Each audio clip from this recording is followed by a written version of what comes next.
Egypt. What images and sensations does this single word evoke in your mind?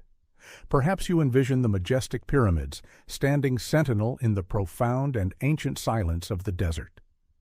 Within your imagination, this civilization often appears as a true offspring of the desert, a monumental creation seemingly hewn directly from the unyielding stone and the scorching heat of the sun. However, this prevalent perception is, in fact, a profound illusion. The actual truth of its origins presents a startling paradox. Contrary to popular belief, the ancient land of Egypt did not emerge from the vast, shifting sands of the desert. Instead, its very genesis sprang forth from water, specifically from a monumental global climatic catastrophe that, by all accounts, should have annihilated human existence. Yet, astonishingly, this cataclysmic event did not lead to their demise. Rather, it compelled them to undergo a profound and transformative evolution. The narrative of Egypt's true beginning unfolds much earlier, predating by millennia the moment the very first stone was carefully placed in the foundational layers of its iconic pyramids. To truly grasp this ancient tale, let us journey back in time, rewinding the clock approximately 12,000 years into the distant past. Imagine yourself hovering high above, and now cast your gaze downward upon the earth. What we currently recognize and refer to as the immense Sahara Desert simply does not exist in this ancient epoch. In place of the world's most formidable and arid desert, an expansive, verdant ocean of green vegetation unfurls itself endlessly before your very eyes. This vast landscape is a thriving savanna. The air in this vibrant region shimmers and vibrates not from the oppressive dry heat we associate with deserts, but rather from the palpable, life-giving humidity that permeates everything. Enormous lakes, truly resembling vast inland seas, glisten and sparkle across the terrain, occupying the very spaces where, in our present time, nothing but desolate sand dunes and the bleached remains of ancient creatures can be found. This magnificent, fertile land was, in essence, a lost Eden, a paradise forgotten by history. Hunter-gatherer communities thrived here, existing in a state of pristine, primitive harmony, entirely unacquainted with the concepts of agriculture or the brutal conflicts that would later arise over scarce resources. Even in their daily existence during this era, one could discern the nascent form of Ma'at, the profound and sacred principle representing the cosmic balance and order of the universe. At that time, however, this wasn't a formalized religious doctrine or belief system. It was simply the inherent, unspoken way of life itself. Tangible evidence of this ancient and idyllic epoch remains concealed to this day within the remote and rugged expanses of the Gilf Kebir Plateau.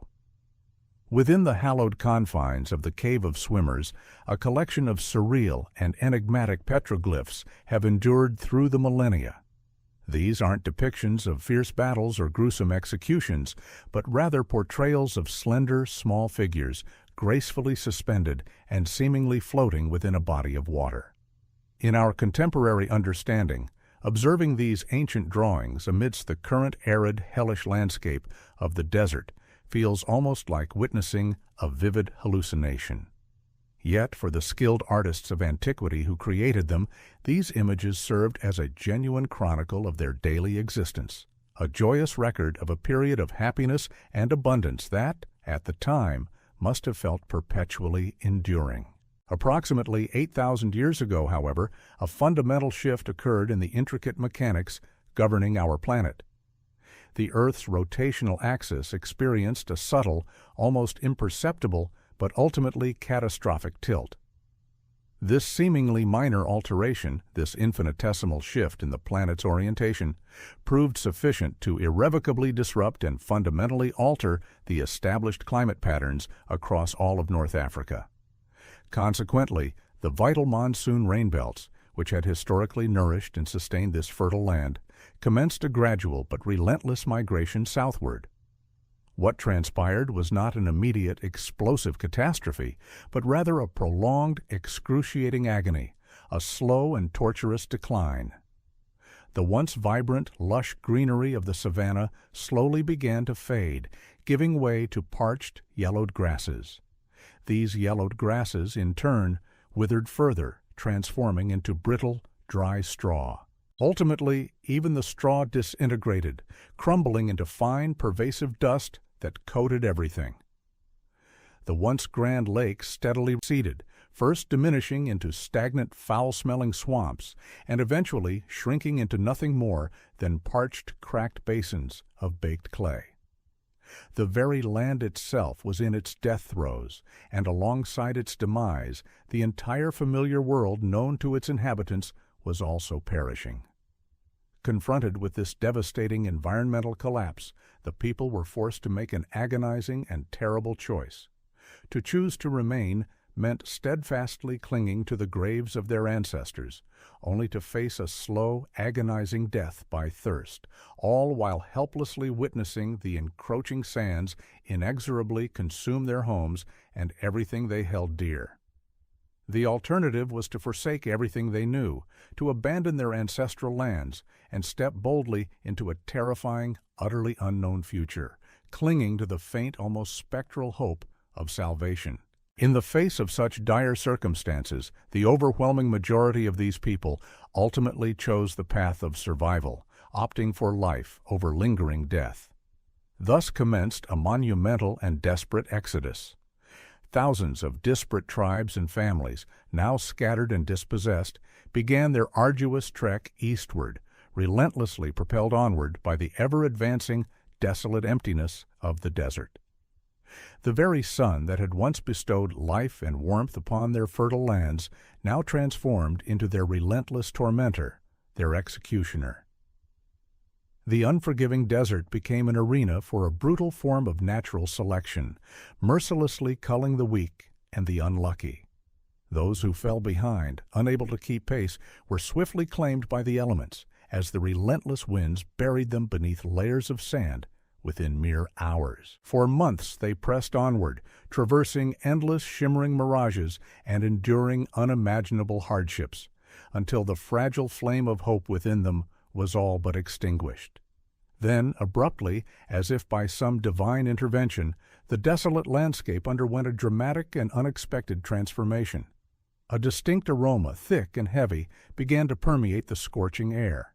The unmistakable scent of rich silt, of decaying vegetation, and of pervasive dampness, a fragrance utterly alien to the desert. Their weary journey brought them to the edge of a towering cliff face. Far below them, nestled within a colossal fissure in the earth's crust, a dark, immensely powerful artery of water pulsed with an undeniable life force. This was the majestic Nile, the great and life-sustaining river. Surrounding its banks, life flourished with an exuberant, almost ferocious intensity, mirroring the vibrant vitality they had so tragically lost in the now barren Sahara. To these desperate wanderers, it must have felt as though the gods themselves had, in an act of divine mercy, restored their lost Eden. The weary refugees descended to the water's edge, drinking deeply and greedily, tears streaming down their faces, convinced that their arduous journey and profound suffering had finally come to an end. Yet their initial relief was misplaced.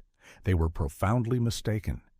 They had not arrived in the benevolent embrace of a nurturing Mother Nature, but rather they had stumbled directly into the perilous lair of a formidable beast. The very river that had providentially saved them from the torment of thirst was, in fact, preparing to unleash upon them an ordeal far more terrifying and dangerous than the drought they had just escaped. Nevertheless, it was precisely at this pivotal juncture, this dramatic collision point between the dying, arid desert and the untamed, raging waters, that the long epoch of prehistory drew to its close. These desperate refugees set foot upon the rich, fertile silt, a foundational substance that was destined to become the very lifeblood and physical embodiment of what would one day be known as Egypt. Imagine yourself as one of these refugees, having fled the dying Sahara, leaving behind hundreds of kilometers of scorching, hellish terrain and the freshly dug graves of your beloved kin. Now, before you, lies an expanse of water, a sight that must have seemed miraculous. At that moment, it would be entirely natural for you to believe that the gods, having unleashed their fury, had at last relented and shown mercy. However, the ancient Nile was far from the placid, reflective surface upon which modern tourist boats serenely glide today. Instead, it was an untamed, primeval jungle, a chaotic and formidable wilderness. The river valley itself presented an impenetrable, hostile swamp, a formidable barrier to any who dared approach. Within the towering thickets of papyrus, which often reached twice a man's height, the insidious hum of deadly fever-carrying insects was a constant threat, yet the true terror lay hidden beneath the murky, opaque waters. Merely bending down to quench one's thirst could instantly provoke a violent eruption from the water's surface, as the formidable jaws of a lurking crocodile would snap shut with terrifying speed. Concealed within the dense reeds, the colossal hippopotamus lay in ambush, a multi-ton demon incarnate, possessing the immense power to effortlessly sever a small boat in two with its powerful jaws. This promised Eden, this apparent paradise, had in reality revealed itself to be a deadly and deceptive trap. To merely survive in this environment, one was compelled to engage in a daily struggle for existence. However, the most formidable and terrifying ordeal was yet to come, manifesting itself at a later stage.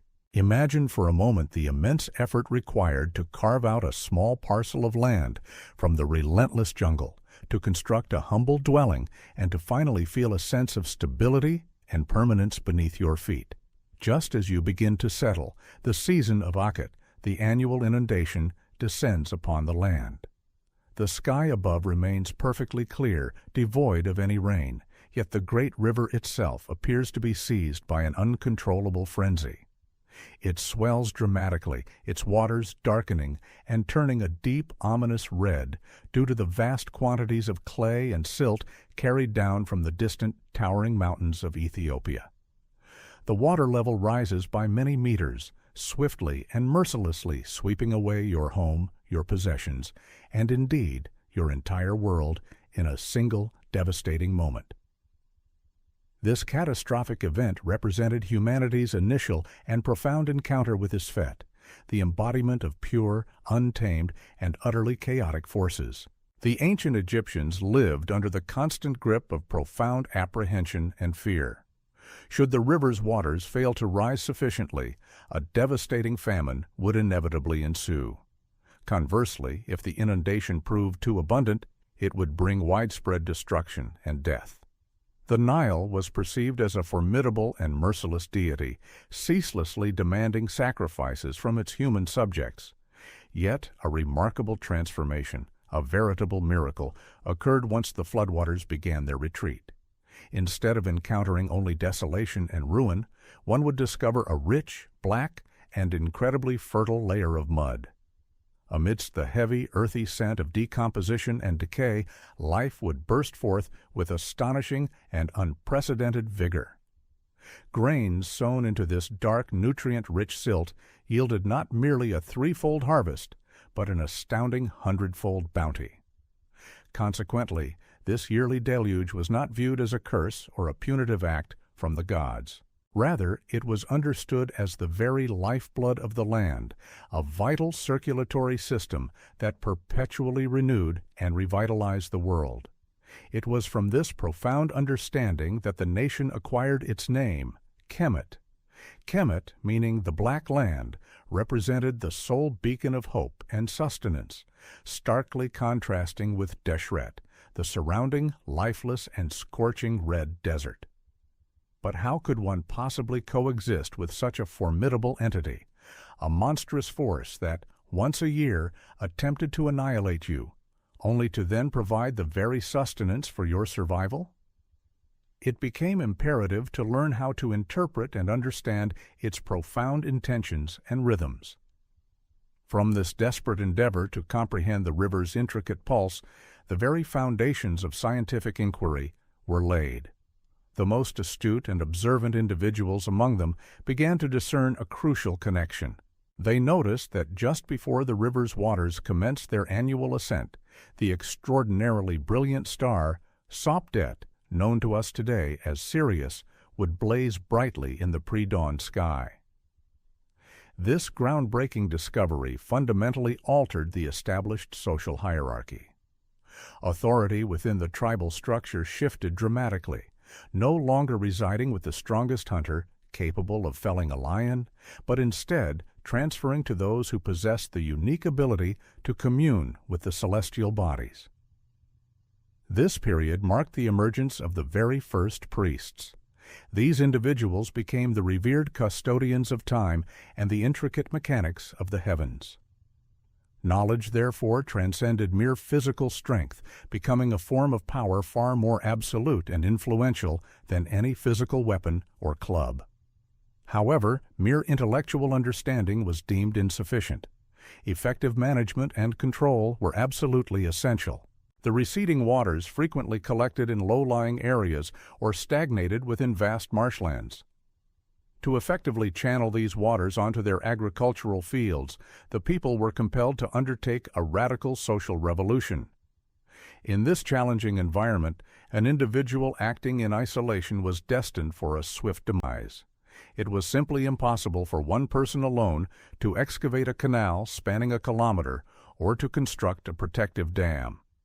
The urgent necessity of irrigation compelled these erstwhile nomadic peoples to cultivate an unprecedented level of discipline and cooperation.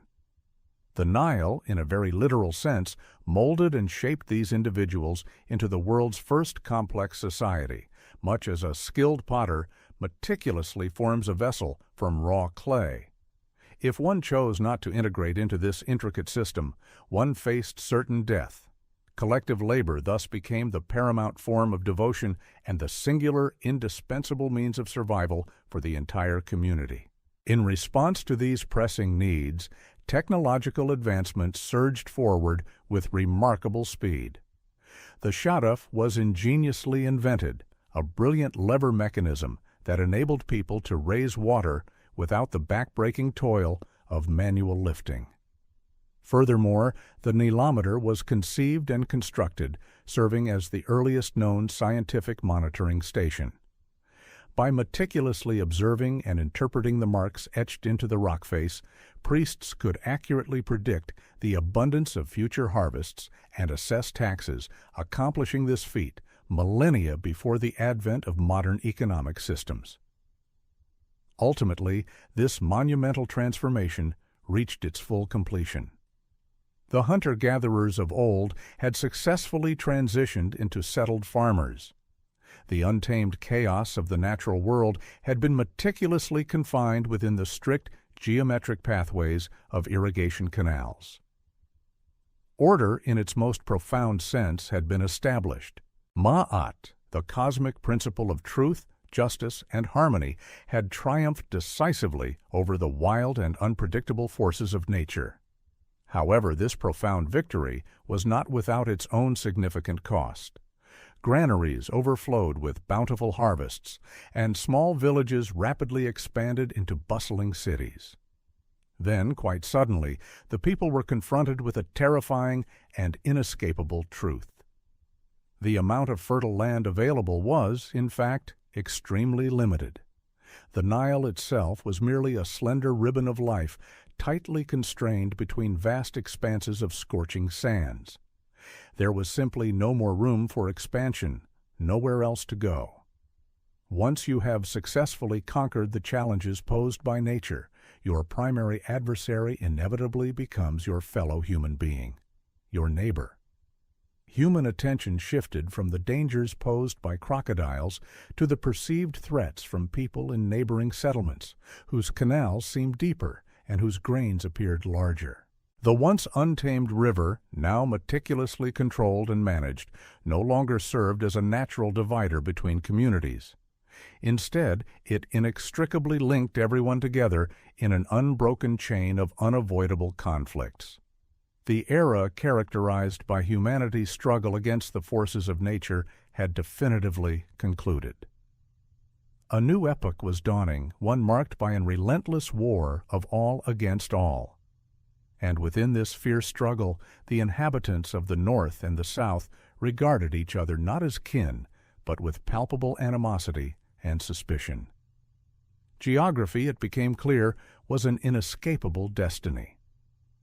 While one might offer prayers to any pantheon of gods, it is ultimately the specific landscape of one's birth that profoundly shapes one's thought processes, one's capacity for affection, and even one's propensity for violence.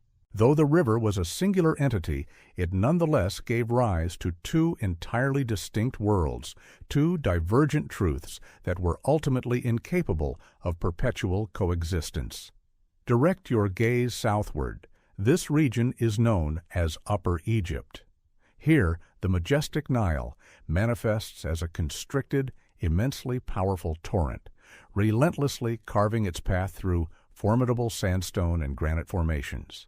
Life in this area is confined to a narrow strip of verdant greenery, tightly compressed between towering, sun-baked rock faces. Should you venture but a single step to the left, you would immediately encounter the desolate and lifeless expanse of the desert. Conversely, a single step to the right would expose you to the searing, oppressive breath of the vast Sahara.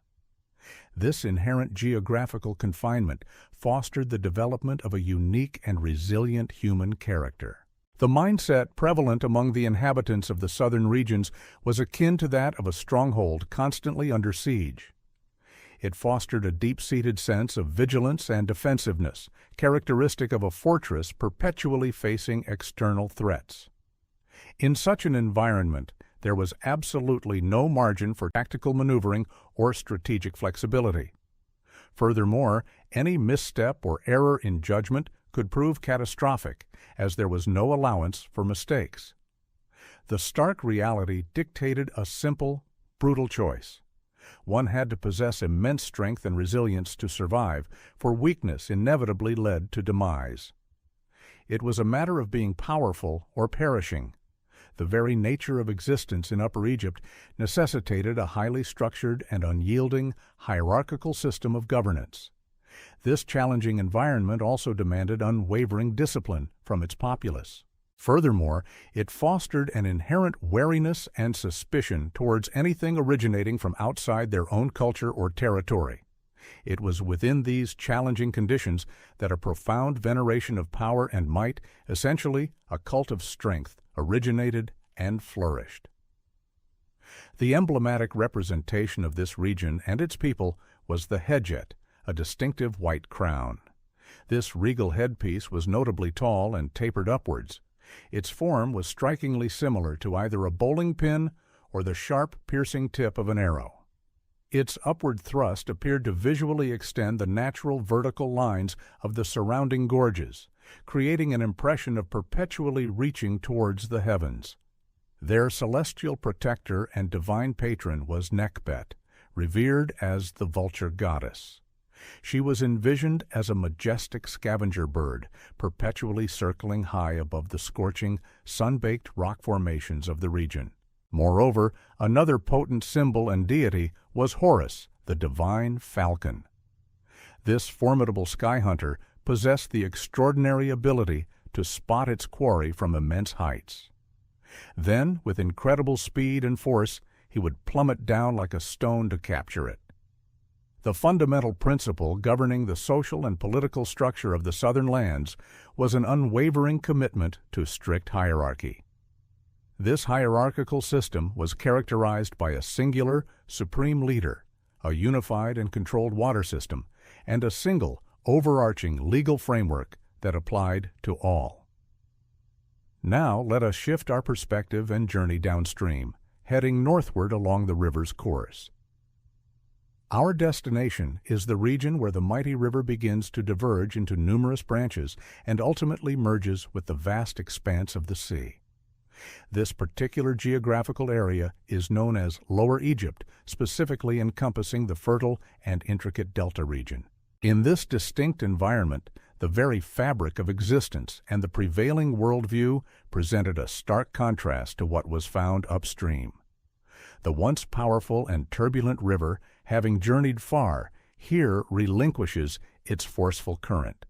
It then gently disperses and meanders across an expansive landscape of seemingly endless marshes and wetlands. Unlike the confined southern valleys, the horizon in this region stretches far into the distance, offering an unobstructed and boundless vista. The atmosphere here carries a distinctly different aroma.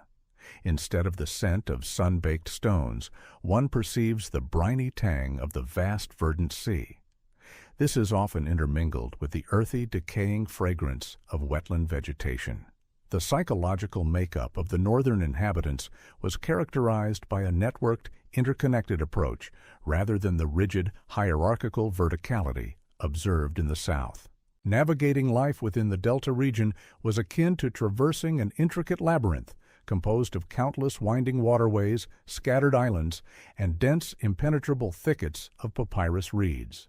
Success in this complex environment demanded a mastery of negotiation, adeptness in commerce, and the skill to maneuver strategically through its challenges.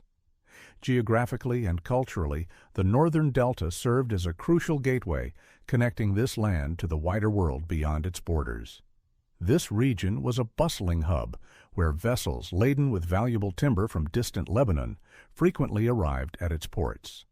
Furthermore, overland trade routes brought caravans from various parts of Asia, converging upon this vibrant northern territory. The inhabitants of the Delta were known for their open-mindedness and cosmopolitan outlook, readily embracing diverse cultures and ideas. However, from the more conservative perspective of the Southerners, this very openness was perceived as a hopeless corruption. They viewed it as a descent into chaotic ways and a departure from traditional values. Their distinct emblem, symbolizing their identity and sovereignty, was a vibrant red crown. This particular crown was known as the deshret. Its unusual design featured a distinctive curl, giving it an appearance that some likened to a scoop or even a ceremonial throne. The crown's broad and low-slung form seemed to mirror the expansive, flat and grounded topography of the delta landscape itself. Their divine protector was Wadjet, the formidable cobra goddess, often depicted lurking unseen within dense grasses, poised to unleash a swift and devastating strike. Thus, these two vastly different worlds, each with its unique characteristics and ideologies, found themselves in a state of mutual observation and subtle confrontation. To the stern and unyielding warriors of the South, the inhabitants of the northern delta were often dismissed as spineless merchants. They were perceived as dwelling in squalid swamps, living without true purpose or strength. Furthermore, these northerners were seen as individuals utterly devoid of honor, having, in the Southerners' view, bartered their very essence to foreign influences. Conversely, the sophisticated and worldly residents of the North often regarded their Southern counterparts as uncultured savages. They were seen as crude fanatics whose primary skills lay solely in destruction and brute subjugation. Such individuals, in the Northern view, lacked the finesse for diplomacy or the acumen for commerce. What unfolded between these regions was far more profound than a mere cultural disagreement. It represented a fundamental collision between two distinct and opposing ideologies.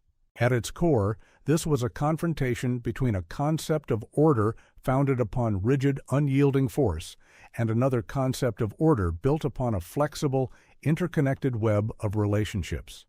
Yet, despite their profound differences and mutual disdain, a profound irony of fate dictated that neither region could truly thrive or even survive in complete isolation from the other. They were inextricably linked. While the southern territories commanded valuable resources, including the abundant gold from the Nubian mines and essential stone for monumental construction, the northern delta, by contrast, held a vital monopoly on agricultural produce.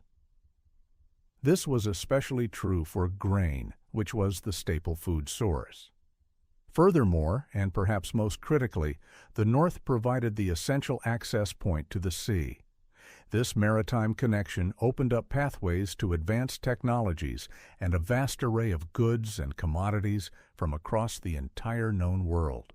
In essence, these two distinct entities were like conjoined twins, inextricably linked and physically joined in the strategic region around Memphis. The majestic river flowed relentlessly from the southern highlands towards the northern delta, establishing a natural physical connection between the two regions.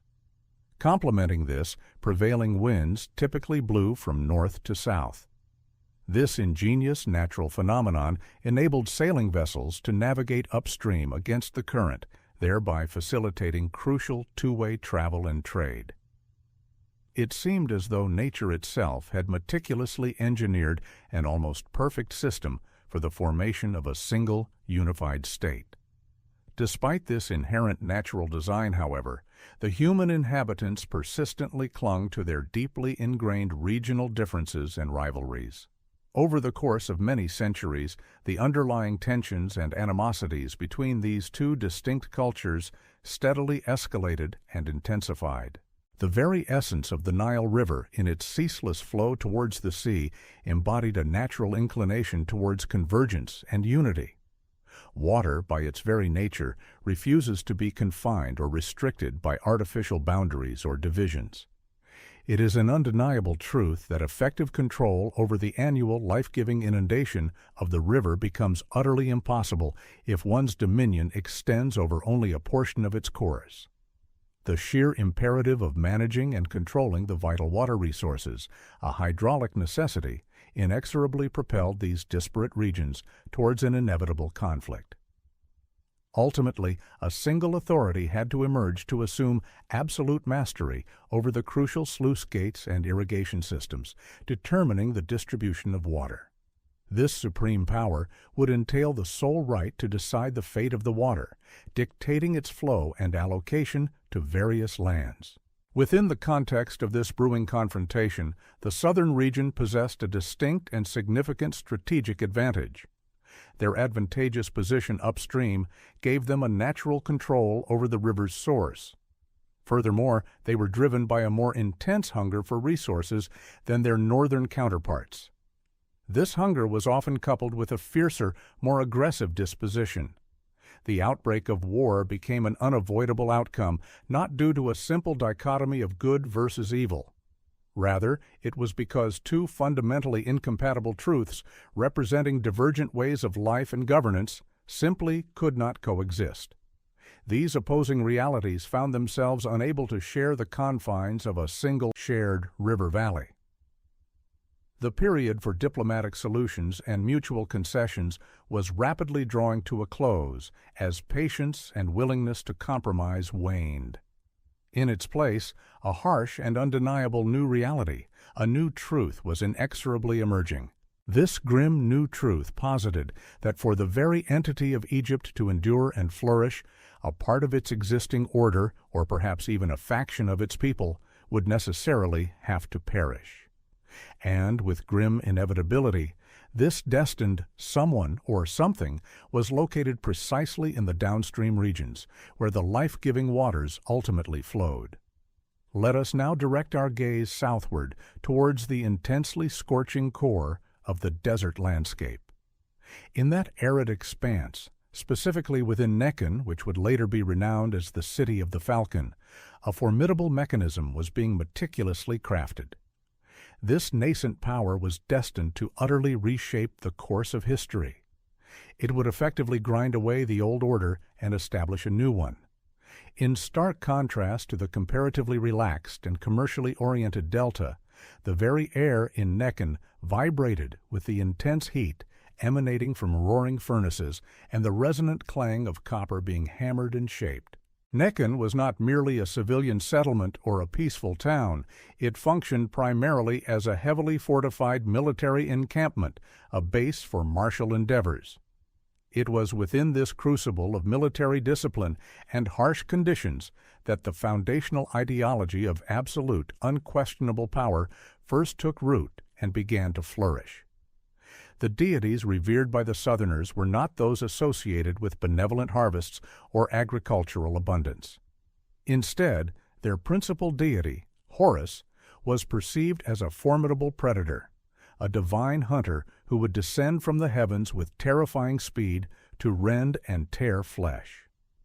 The astute leaders of the southern region came to a profound and chilling realization, grasping a terrible fundamental truth about their existence. This truth was that in order to merely survive, let alone thrive, within the confines of their narrow, unforgiving valley, they themselves had to transform into formidable predators. Consequently, the king in this southern realm was not regarded as a sagacious elder dispensing wisdom or gentle guidance. Instead, he was seen as the very embodiment of divine fury. He represented an unstoppable, righteous wrath made manifest. From the ancient shrouded depths of history, the formidable figure of King Scorpion materializes. Curiously, etched upon the very head of his royal mace, one does not find symbols of warfare or conquest, but rather an intricate depiction of irrigation, a testament to a different kind of power. This image portrays a monarch not wielding a weapon of destruction, but a humble hoe, symbolizing a connection to the land and its sustenance. At first glance, this appears to be a tranquil and pastoral tableau. However, beneath the surface of apparent calm, this imagery actually represents a profound act of strategic aggression. Indeed, King Scorpion stands out as history's inaugural hydraulic engineer, ingeniously applying water management principles to the art of warfare. Through the meticulous excavation of canals, he effectively seized control of vital water sources, thereby transforming the arid desert landscape into a crucial strategic asset for his military forces. With every new sluice gate constructed, he gained an increasingly powerful means of leverage and control over the communities residing further downstream. In essence, this campaign marked what could be considered the very first crusade of the ancient world. The standard-bearers marching with their distinctive banners were not motivated by mere desires for plunder or material gain. Instead, their mission was to uphold and propagate Ma'at, the fundamental concept of sacred cosmic order and justice.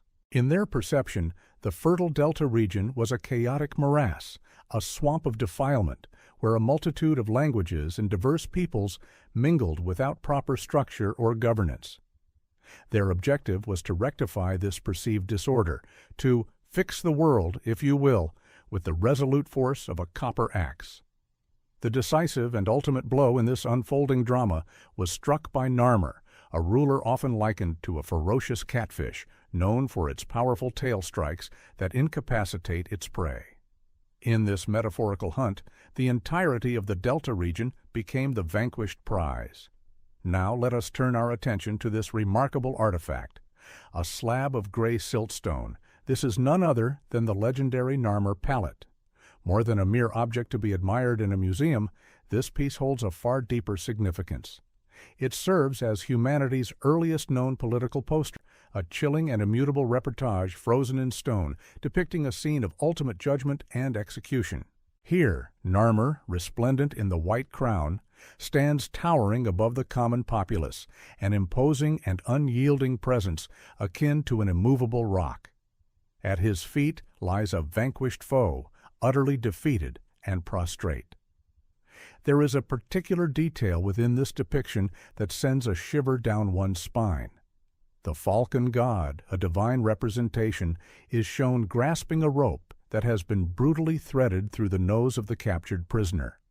The underlying message conveyed by this imagery is stark in its simplicity, yet profoundly unsettling.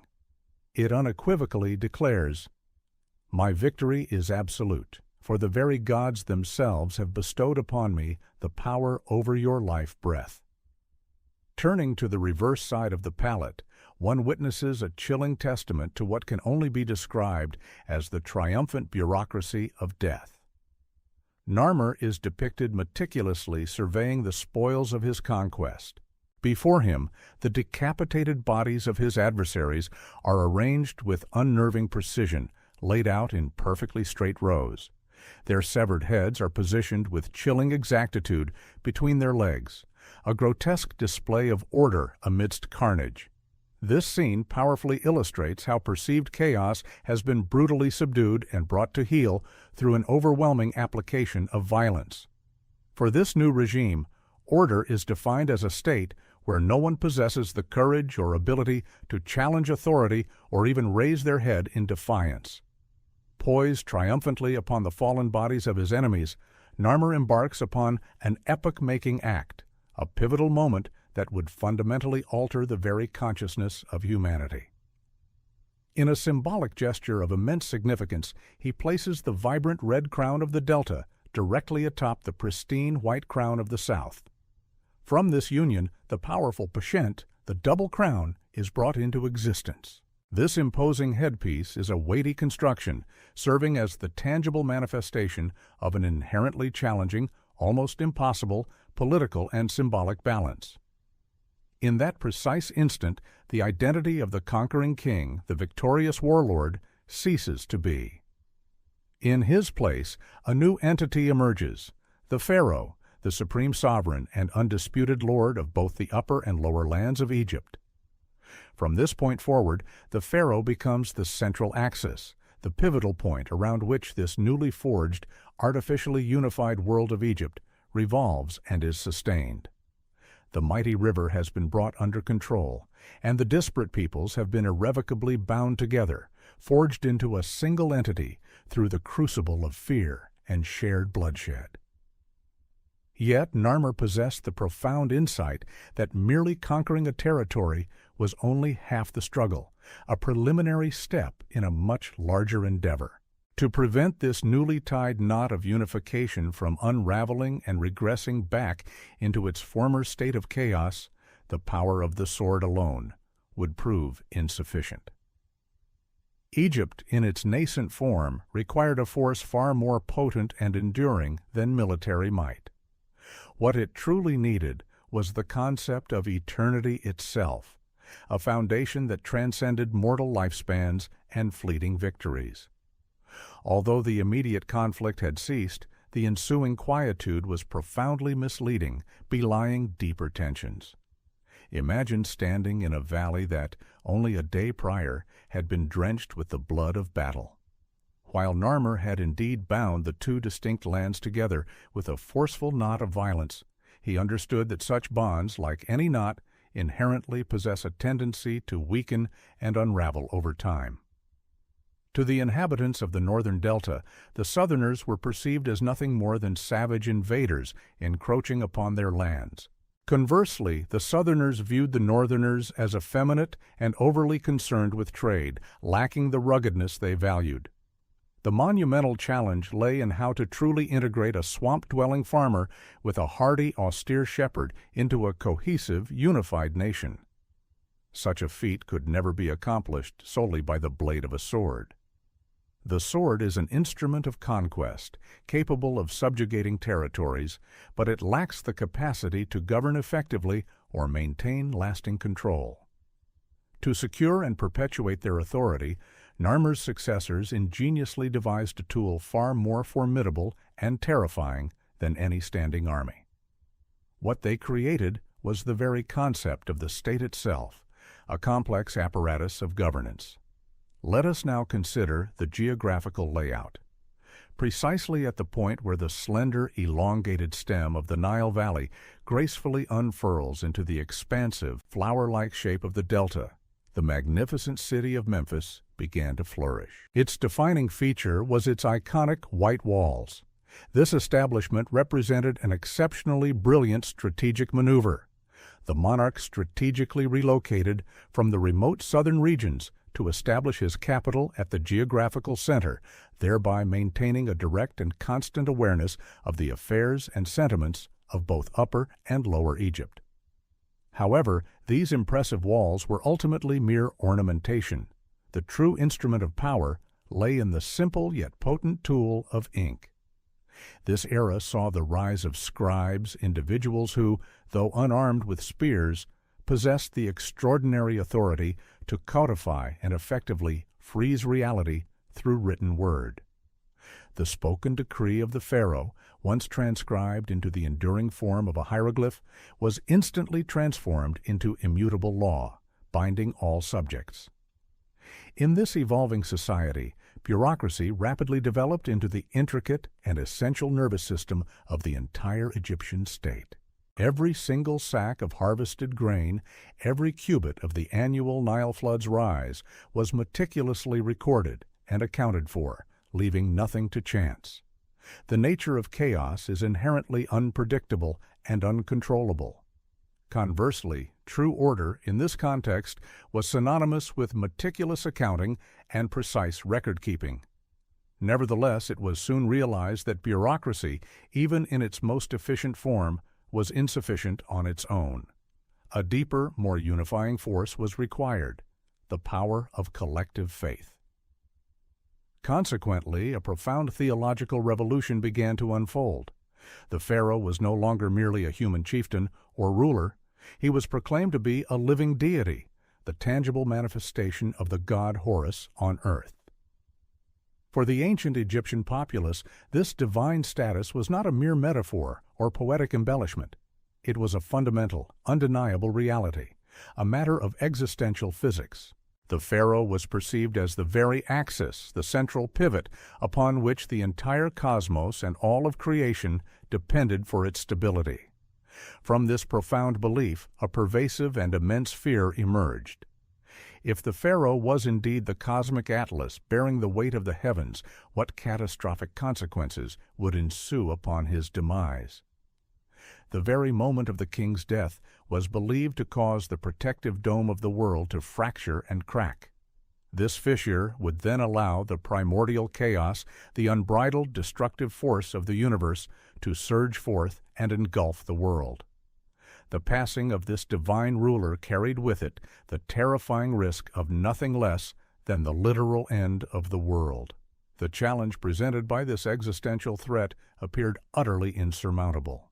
The monumental undertaking was to guarantee the king's physical immortality, not merely for his own sake, but as an absolute prerequisite for the continued existence and survival of the entire universe. Initially, the attempts to achieve this eternal preservation were pitifully inadequate and rudimentary. These early efforts involved simple pits dug into the sand, where bodies were inevitably ravaged by jackals, or crude clay models that quickly disintegrated into dust. Relentlessly, the forces of time and natural decay consistently emerged victorious over these fragile attempts at permanence. Clearly, a fundamentally different and more enduring material was desperately required for this sacred purpose. It was in the distant 10th century BCE that a pivotal shift occurred. Into this historical narrative steps the extraordinary figure of Imhotep, renowned not only as a brilliant architect, but also as a skilled physician and a trusted vizier. Observing the rugged, enduring cliffs of the desert, he conceived of a revolutionary breakthrough in construction.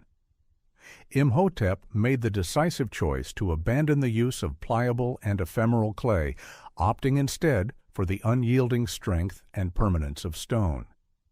While stone was undeniably heavy and challenging to work with, its inherent quality of eternity made it the perfect medium for his ambitious vision. Beyond merely changing materials, Imhotep fundamentally revolutionized the very architectural form. His innovative design involved stacking one mastaba, a traditional rectangular tomb structure, directly atop another. This groundbreaking concept resulted in a monumental structure of 6 colossal stone platforms, each ascending progressively higher, reaching majestically towards the zenith. This marks the extraordinary genesis of the step pyramid in Saqqara, signifying the dawn of a monumental architectural era. This magnificent structure is far more profound than a mere burial place. It transcends the simple definition of a tomb. Instead, it was conceived as a grand celestial staircase, an ethereal pathway for the pharaoh's spirit to ascend majestically towards the stars. From this exalted position, the pharaoh's eternal essence was believed to perpetually safeguard the land of Egypt from the celestial realms above. However, one must also direct their gaze downward, towards the very foundation of this colossal edifice. At its base, a bustling multitude of thousands of individuals can be observed, tirelessly engaged in its construction. These were not, as has been erroneously depicted in antiquated historical accounts, enslaved laborers toiling under the brutal lash of a whip. On the contrary, they were free peasants, dutifully summoned to service by the state itself, contributing their skills and strength. In this arduous undertaking, as they painstakingly moved massive stone blocks, former adversaries, people from the southern and northern regions, found themselves sharing communal meals. They were united in a common, monumental purpose, dedicating their collective efforts to this shared endeavor. This immense construction project functioned as a colossal crucible, a powerful mixer that effectively melted down disparate tribes and forged them into a cohesive, unified nation. Their efforts were not merely directed at erecting a burial chamber. Rather, they were constructing a profound assurance, a tangible guarantee. They were building the certainty that, with each new dawn, the sun would inevitably rise again, symbolizing continuity, order, and life itself. The moment Djoser's pyramid gleamed resplendently, adorned in its pristine white limestone, it stood as an unequivocal manifesto, proclaiming a powerful message to all who beheld it. This monumental achievement declared their triumph over the untamed forces of nature, their conquest of death itself, and their establishment of an everlasting, divine order. Paradoxically, this civilization, often perceived as being profoundly preoccupied with death, meticulously constructed these grand edifices primarily for the sake of life, and their intricate machine in eternity proved to be remarkably effective in achieving its intended purpose. 5 millennia later, the names of those who engineered and built these wonders have largely faded into obscurity, and their mortal bodies have long since returned to dust. Yet, despite the passage of 5,000 years, humanity continues to stand in awe at the foot of their magnificent pyramids, gazing upwards in wonder and contemplation. Through these enduring monuments, they ultimately attained the very immortality they had so fervently envisioned and strived for, securing their legacy against the ravages of time.